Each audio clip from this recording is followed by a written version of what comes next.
ผมมานพินกับช anel เปรวไทยใน YouTube ครับก็กำลังกินข้าวกะเพราไก่นะฮะที่ไม่ใช่ข้าวกะเพราไก่ธรรมดาครับเพราะว่าตรงนี้เนี่ยเป็นวิวน้ำตกนะฮะอยู่ที่น้ำตกไซโยกน้อยครับตัวน้ำตกใหญ่จะอยู่ด้านโน้นนะครับแต่ว่าตรงนี้เป็นน้ำที่ไหลลงมาด้านล่าง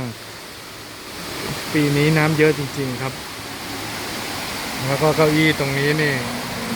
เห็นวิวน้ำตกแบบเต็มๆนะฮะได้ยินเสียงน้ำตกรอบตัวเลยครับซูมก็เห็นตรงนู้นนะครับสะพานที่น้ำไหลมา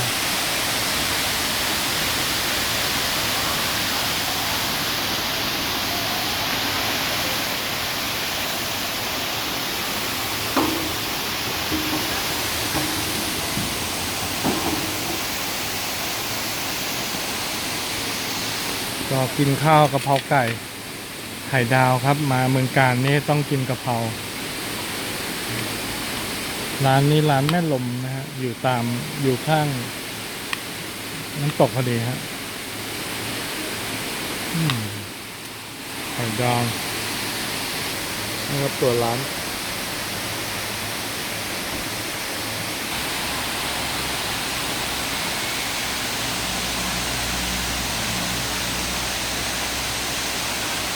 สบายสบาย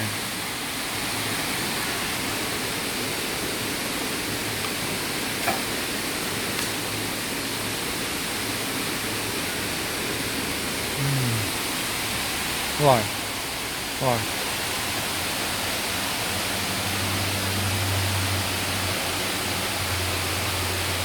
สุดยอด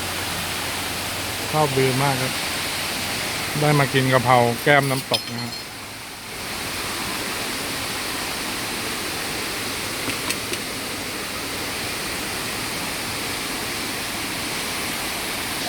ความสุดยอดของไข่ดาวตรงนี้ครับ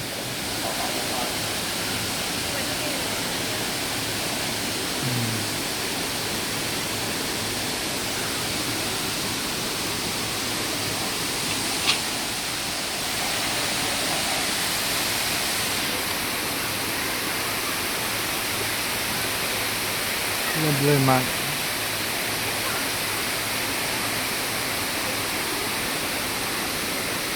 พบกันใหม่ครับกับช anel ฟิลไทยใน YouTube ครับ